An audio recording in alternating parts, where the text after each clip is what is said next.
वसूली करके ही जाऊंगा। घनश्याम, अरे ओ घनश्याम। वो तो स्कूल गए हैं।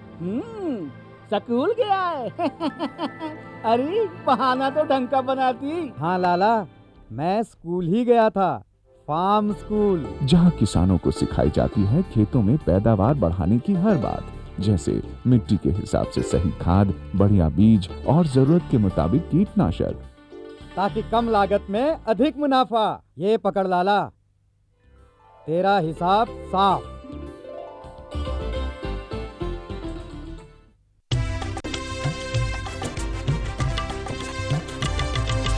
सहकारिता के बल पर विकास के लिए उठे कदम, जन सहकार की ताकत लेकर आगे बढ़ते जाएं हम। जन जन ने इस क्रांति में है विश्वास जगाया, हम सब ने मिलकर विकास का परचम है फहराया। दूर जहां सूरज उगता उस धरती से मैदानों तक, हिम शिखरों की श्वेत बर्फ से हिंद महासागर तक। श्वेत क्रांति हो हरित क्रांति या ग्राम विकास की बात, एकता ही धर्म हो अब चाहे दिन हो या रात। कृषि मंत्रालय भारत सरकार द्वारा जनहित में जारी।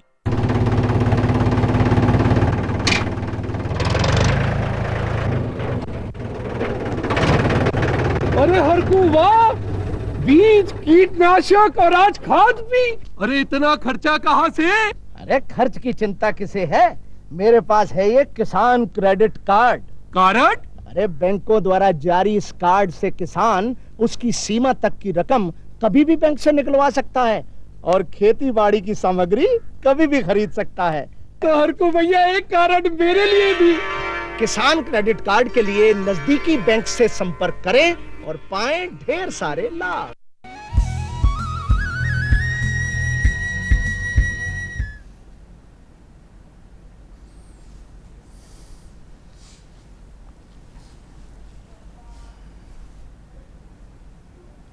कृषि दर्शन के दिखैया जम्मू संगवारी हो, राम राम जय जोहार। संगवारी हो हमारे सजीव फोन इन में आप मन के स्वागत है। सबले पहली संगवारी हो आप मन ला हमर गौ माता के आराधना के पर्व गोपाष्टमी के गाड़ा गाड़ा बधाई और शुभकामना। संगवारी हो पशुधन के सुरक्षा हम सब के जिम्मेदारी है रे। और हमार आज के विषय है पशुपालक भाई मन बर बहुत ही खास है संगवारी हो, काबर कि आज हमन हा गोट बात करत हन कि पशुओं में होने वाली बीमारी और ओकर रोकथाम के विषय में। संगवारी हो ये यदि आप मन के मन में कोनो भी प्रकार के प्रश्न ये विषय से संबंधित हो ही तो आप मन हाँ हमार विशेषज्ञ जी से सीधा हमार टोल फ्री नंबर के माध्यम ले गोट बात ला कर सकत हो। हमार टोल फ्री नंबर है संगवारी हो 1800-233-9418। संगवारी हो ये विषय में ढेरकन गोट बात और चर्चा करे बर आज हमार संग में हवे डॉक्टर मनीषा वर्मा, पशु चिकित्सा सहायक संलग्न, दमदा, जिला दुर्गले। हमारे कार्यक्रम में आपके बहुत बहुत स्वागत है। और जिससे कि हम अपन कार्यक्रम की शुरुआत करथन तो सबले पहले तो हम यही जानना चाहबो कि हमारे जिन पशुपालक भाई हवे ये मन हा अगर कोनो प्रकार के पशु के पालन करना चाहते तो ओकर शुरुआत होते ओकर आवास ले, तो कैसन ढंग के आवास के सुविधा होना चाहिए, कैसन ओकर योजना बनाना है, ये गोट बात ला हमारे संगवारी भाई मन ला बताते हो। जी, सबसे पहले तो कृषि दर्शन के समस्त दर्शकों को नमस्कार। आवास की जैसे आप बात कर रहे हैं भैया, तो जब भी आप पशु शेड आवास जो है बनाने का सोचते हैं तो बहुत सारी बातों का ध्यान रखना रहता है। मुख्यतः उसमें से हवा का संचार पशु शेड में अच्छी तरीके से हो रहा है कि नहीं, और पशु शेड जो है वो उसकी जो दिशा जो है वहाँ पर पर्याप्त मात्रा में सूर्य की रोशनी पड़ रही है कि नहीं, उसको ध्यान में रखते हुए बनाया गया है कि नहीं। पशु शेड में खाने पीने की, पानी की और चारे की व्यवस्था ठीक ठाक है कि नहीं, पशुओं के रहने के लिए पर्याप्त जगह है कि नहीं, और अगर पशु विचरण करना, अगर पशु को खुले में छोड़ रहे हैं तो उसके लिए भी जगह है कि नहीं। तो जैसे बड़े पशु की हम बात करेंगे तो बड़े पशु जैसे गाय और भैंस है, उनके आवास बनाने के लिए जो है जो मुख्यतः जिन बातों का हमें ध्यान देना होता है वो ये है कि पशु शेड जब हम बना रहे हैं तो पशु शेड ऊंचाई पे हो, नीचे रहेगा तो पानी का स्राव, पानी जमा होता रहेगा, वो एक नुकसान कर सकता है पशुओं को। तो पशु शेड ऊंचाई पे होना चाहिए। पशुओं के लिए प्रति पशु, जैसे गाय है या भैंस है, 8 बाय 6 स्क्वायर फीट की जगह प्रति पशु के हिसाब से उस पशु शेड में जगह रखना है। तो इस हिसाब से पशु शेड का प्लानिंग किया जाता है कि जितने पशु है उस आधार पर वो पशु शेड का जो एरिया है वो निर्धारित किया जाता है। पशु शेड की जो हाइट है वो कम से कम 12 फीट की हाइट उसमें रखनी है। और हवा के स्राव के लिए खिड़कियाँ या खुली जो रोशनदान है वो ज़्यादा रहने चाहिए वहाँ पर, तो ताज़ी हवा का स्राव दिन भर पशु शेड में होता रहे।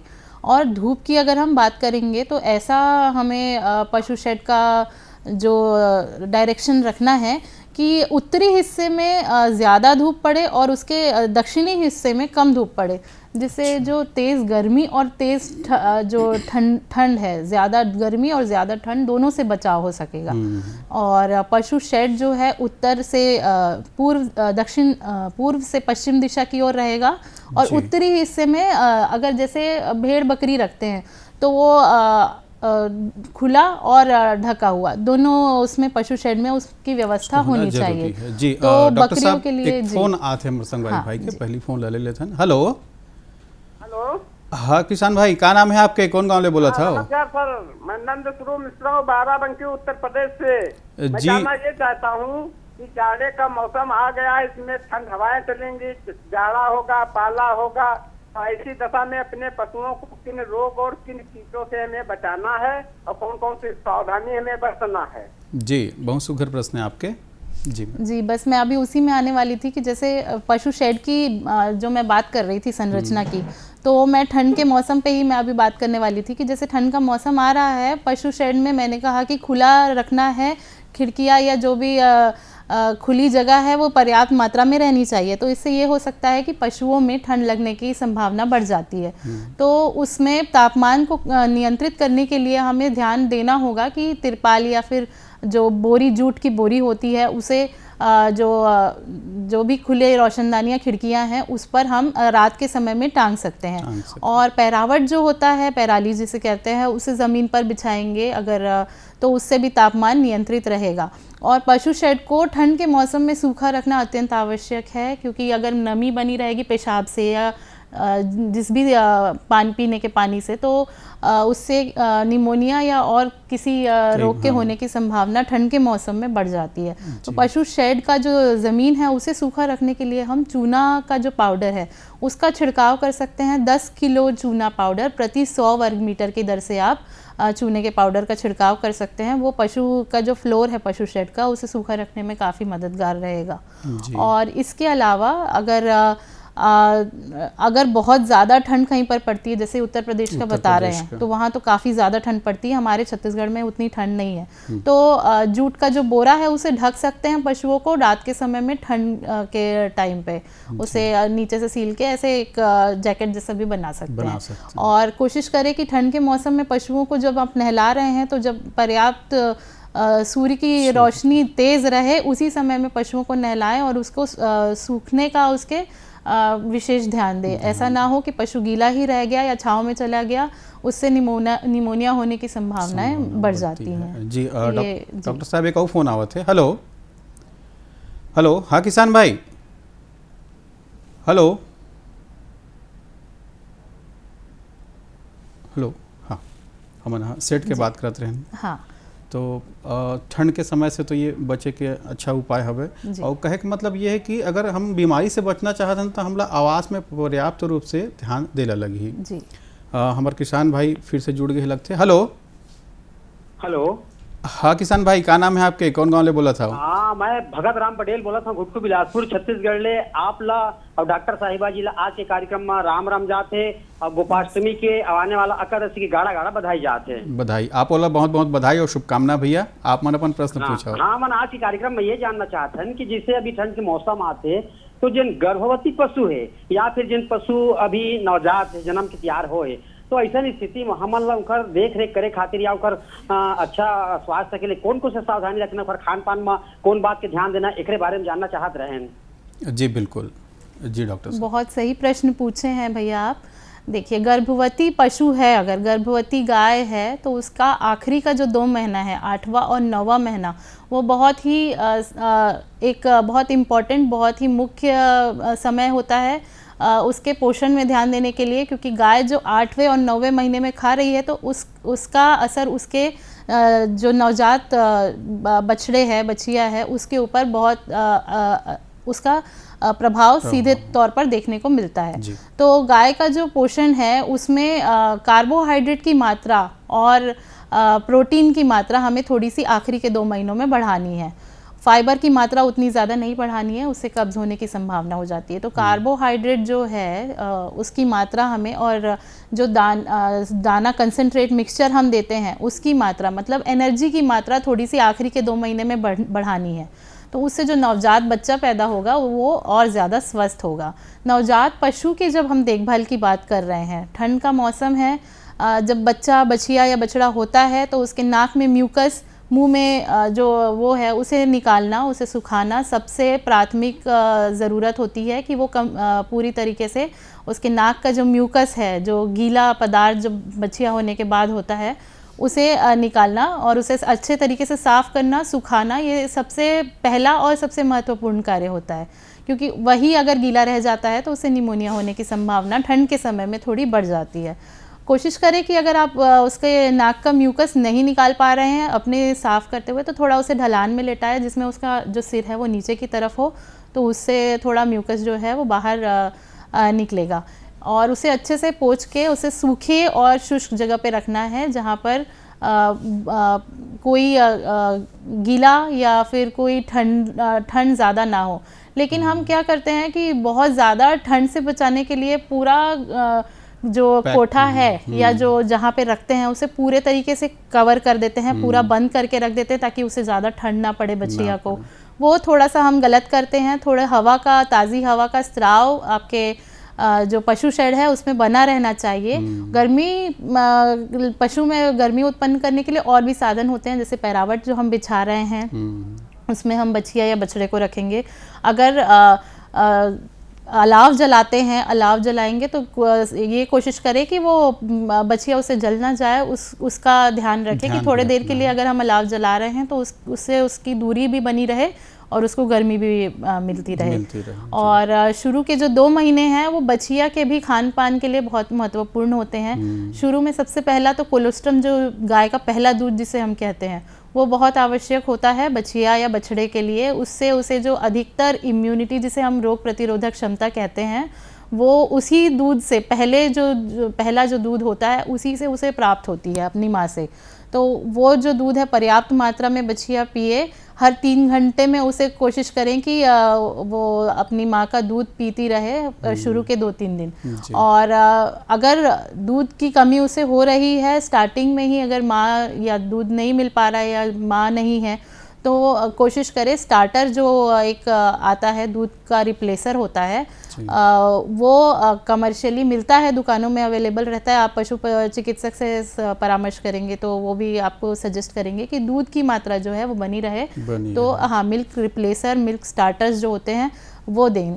तो शुरू के जो 2 महीने हैं वो बहुत ज़रूरी होते हैं नवजात पशु के पोषण पे ध्यान देने के लिए। जी डॉक्टर साहब, जिसे हम बात करते हैं सामान्य रोग के, तो कोनो भी पशु में सामान्य रोग कौन कौन से प्रकार के होते हैं और ओकर रोग के निदान कैसे करना चाहिए? सामान्य मुख्यतः जो पशुपालक भाइयों के लिए मैं बताना चाहूँगी कि जो उनको आसपास अपने देखने को मिलता है और जो सबसे ज़्यादा उनके पशुओं को प्रभावित करते हैं, ऐसे कुछ संक्रामक रोगों के बारे में मैं बताना चाहूँगी जिनका अभी टीकाकरण भी राज्य एवं केंद्र सरकार के द्वारा साल भर टीकाकरण किया जाता है। तो उसके लिए थोड़ी सी जागरूकता लाने की ज़रूरत है कि कुछ पशुपालक भाई डरते हैं टीकाकरण करवाने से। तो ऐसी कुछ बीमारियों के बारे में मैं आपको बताना चाहूँगी। एक जैसे बीमारी है खुरपका मुँह पका, खुरा चपका छत्तीसगढ़ में जिसे कहते हैं, वो एक बहुत अभी इस समय में दिसंबर से फरवरी तक सबसे ज़्यादा फैलेगी ये बीमारी इस मौसम में। तो उसका हमें प्रमुख ध्यान देना है। लक्षण मुख्यतः किसान भाई जानते हैं, फिर भी मैं बता दूं। मुंह में छाले हो जाते हैं, पैर के खुर में भी छाले आ जाते हैं, कभी कभी छाले थन तक पहुंच जाते हैं, मुंह से लार टपकेगा और छालों की वजह से जो हमारी गाय है वो खा नहीं पाएगी। बछड़ों में इसमें ज़्यादा असर देखने को मिलता है, बड़ी गाय है तो कम असर रहता है। मृत्यु दर उतनी ज़्यादा नहीं है, ठीक हो जाते हैं, लेकिन दूध जो है उसमें गिरावट आ जाती है और काफ़ी लंबे समय तक पशु बीमार हो जाता है, तो वो उससे एक आर्थिक हानि भी हो जाती है पशुपालक भाइयों को। तो ये बदलने मतलब ये फैलने वाला बीमारी है? जी, ये फैलने वाली बीमारी है, संक्रामक है, लार से फैलती है। तो जहाँ जहाँ पशु संक्रमित पशु का लार टपक रहा है, वहाँ अगर एक स्वस्थ पशु वहाँ पर खा रहा है, पी रहा है, वहाँ पर उसको भी रखा गया है, तो संभवतः उसमें भी फैलने की संभावनाएं होती है। तो इसलिए जब बीमार है पशु तो उसे अलग कर देना चाहिए पशु शेड से, क्योंकि लार से। हमारे को संगवारी भाई के फोन आवा थे। हेलो हेलो जी किसान भाई, क्या नाम है आपके, कौन गांव ले बोला था? हाँ, मैं खेरोदा, जिला मंदसौर, तहसील दलोदा से बोल रहा हूँ। गाय की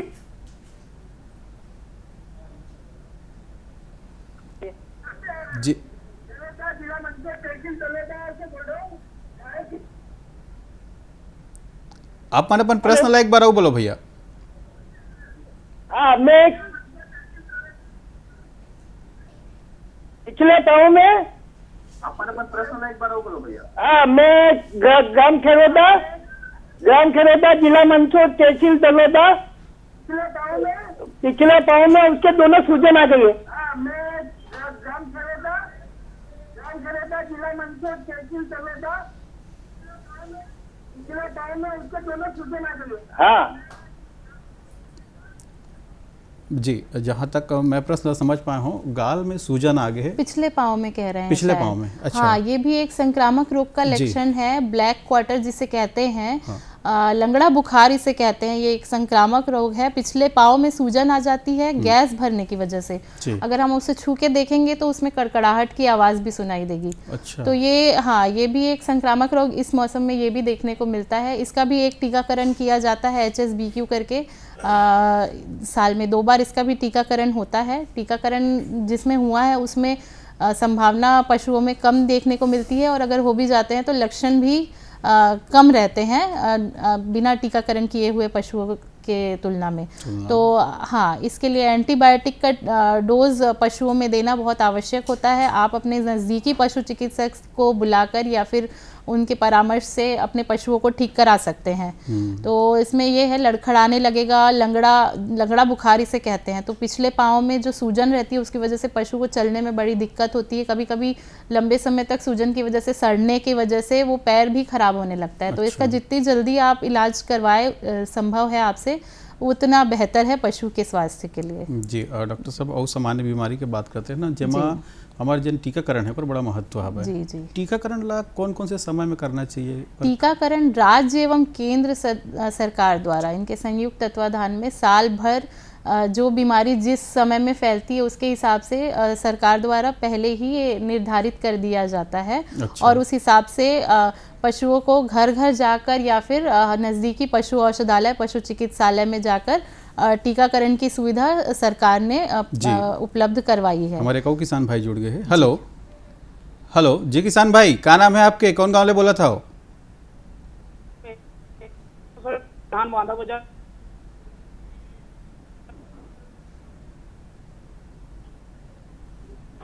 प्रश्न लाइक बारो बोलू भैया। दहिहान माना बाजार से रेवाराम सहू सर जी। जी रेवाराम भाई, आप मेरा अपन प्रश्न पूछो। FMD का टीका कब कब लगाना रही एक बारे में बताते हो? जी, FMD टीकाकरण भैया 2 बार साल में लगता है। एक तो मई जून के महीने में, अप्रैल मई के महीने में लगता है, और एक अभी जो मौसम चल रहा है अक्टूबर नवंबर, अभी भी FMD का टीकाकरण गांव-गांव में घर घर जाकर किया जा रहा है। ये केंद्र सरकार की योजना है, बहुत अच्छी योजना है।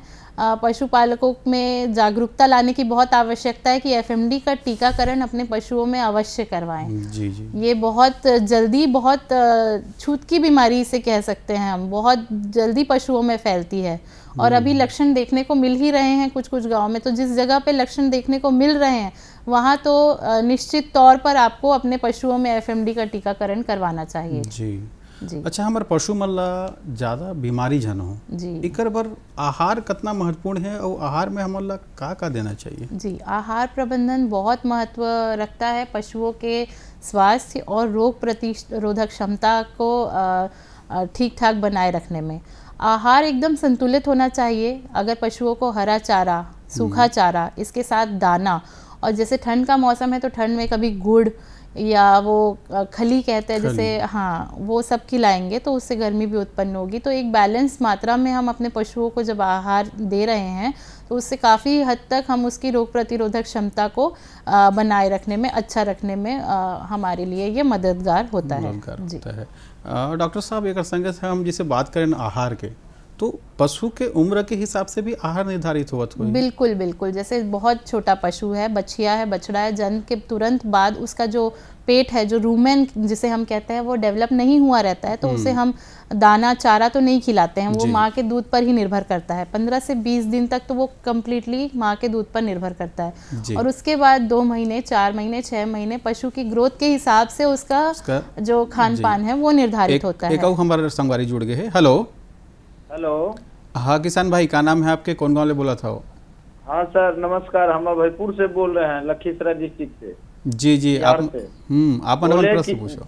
बोले कि सर मेरा पशु को जो है ना, हमारा पशु को गोटी गोटी हो गया है पूरा शरीर में जी, और उसका घाव फूट गया है, घाव हो गया है छोटा छोटा। उसके बाद उसका शरीर से मतलब घाव जो है फूट गया, मतलब बह गया है। उसको क्या करें सर? जी बिल्कुल जी, ठीक प्रश्न पूछे आप पशुपालक भाई। लंपी स्किन डिसीज जिसे हम कहते हैं, ये अगर आपके क्षेत्र में ये बीमारी जो है फैली हुई है, ये भी एक संक्रामक रोग है। तो इसका जो इसके प्रिवेंशन के लिए, इसके रोकथाम के लिए टीकाकरण होता है लंपी स्किन डिसीज़ का, तो वो आपको मतलब बहुत ज़रूरी है उसका टीकाकरण। अगर आपके क्षेत्र में हो रहा है तो अपने पशुओं में कराएं। अब जबकि ये रोग फैल चुका है, अगर हो चुका है पशु में, तो फिटकिरी के पानी से, हल्के पानी से उसे उसका जो भी घाव है उसको धो सकते हैं। और जो भी एंटीसेप्टिक क्रीम या फिर स्प्रे आता है जो डॉक्टर आपको लिखेंगे, आपके पशु चिकित्सक आपके नज़दीकी पशु चिकित्सालय में, वो आप लगाइए। एंटीबायोटिक का इसका कोर्स होता है, वो आपको लेना होगा। तो पशु चिकित्सक को दिखाना बहुत ज़रूरी है अब जबकि घाव हो चुके हैं। रोकथाम के लिए अगर आपको मैं बताना चाहूँगी कि अगर आपके क्षेत्र में ये लंपी स्किन डिसीज़ फैली है, जिसे ये आप कह रहे हैं कि गुठली गुठली हो गई है और वो गुठलियाँ फूट रही हैं, तो आप अपने बाकी के पशुओं में इसका टीकाकरण अवश्य करवाएं और जो बीमार पशु हैं उसको स्वस्थ पशुओं से अलग रखिए जी, और उसका उपचार जल्द ही करवाइए जी। डॉक्टर साहब, बहुत सुगर जानकारी आप हमारे संगवारी भाई मन दे हो, एक बार आप ला बहुत बहुत धन्यवाद। संगवारी हो, आप मन भी देखे सुने कि कैसन ढंग के आप मन ला, हमारे पशुपालक भाई मन ला अपन पशु के ध्यान ला रखना है। अगले अंक में फिर आबो, तब तक बर जय जोहार। आज बहुत